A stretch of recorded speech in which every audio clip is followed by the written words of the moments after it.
būdavo kūriamas rankomis, kiekvienas yra vienetinis.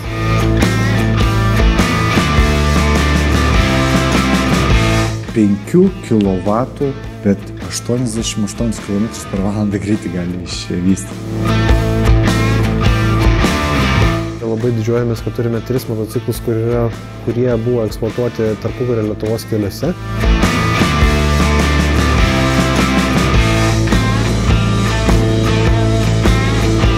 Noriu pasakyti, iki to laiko, kol Jaguaras nesivadino Jaguaro, jis buvo pagaminęs būtent konkrečiai Šimoniui.